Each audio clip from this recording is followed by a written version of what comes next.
I try getting me to like Marge. Episode 5 of Welcome to Derry just released, and I'm not gonna hold you. There was a lot of lore that I realized I didn't even know. And I still loved it. This was my favorite episode of the season. Spoilers if you aren't up to date. All of the Lily defenders who were like, what was she gonna do? Blah, blah, blah. Marge did it in one day. Now, obviously, Lily's situation is not as extreme as Hank's. We see Marge in a situation where she could establish herself with those girls that she liked and not get involved in all of this, and she chooses right. And I need you guys to understand that. Speaking of Lily, the reveal that this is Mrs. Kirsch, which I know only from the It movie, that old lady, but that she's also married to that butcher, who I think may actually be it, because he was nothing like that when he talked to Charlotte in town. Especially since, in what I think is one of the biggest reveals of the episode, we see that it can show himself to multiple people at a time in a way that's not injecting fear. I think we also saw that in the cop in the window when Hank was getting taken away. I was a little disappointed when I saw Hank was with Mrs. Kirsch. Not because she's weak, I think this woman is beautiful, but when I saw them kiss, it was just no passion. I just couldn't imagine risking my life and my family over this girl, all for some ribeye that's fresh. I found the scariest moments of this episode being the ones that don't have actual gore. Being in Dick's mind and seeing his grandfather, I was way more scared than I was when Pennywise finally showed up. Or even the moment when Hanlon almost kills his son. The show is just so good at building up tensions amongst the people without the entity influencing it, and using,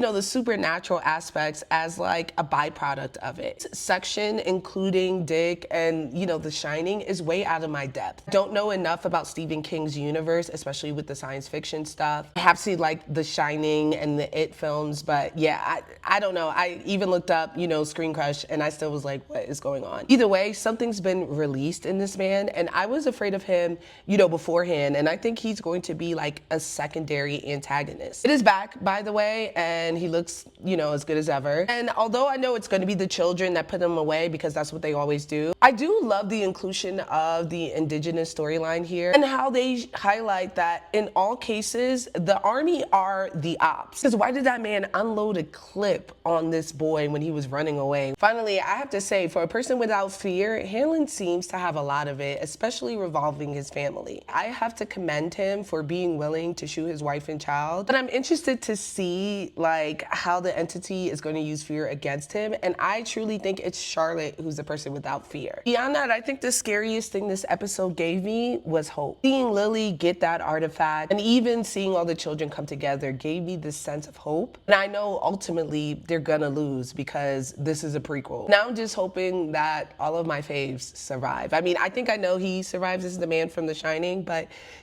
I don't know, Will's father may not survive, I don't know. Finally earned 5 out of 5 Frankie Flames.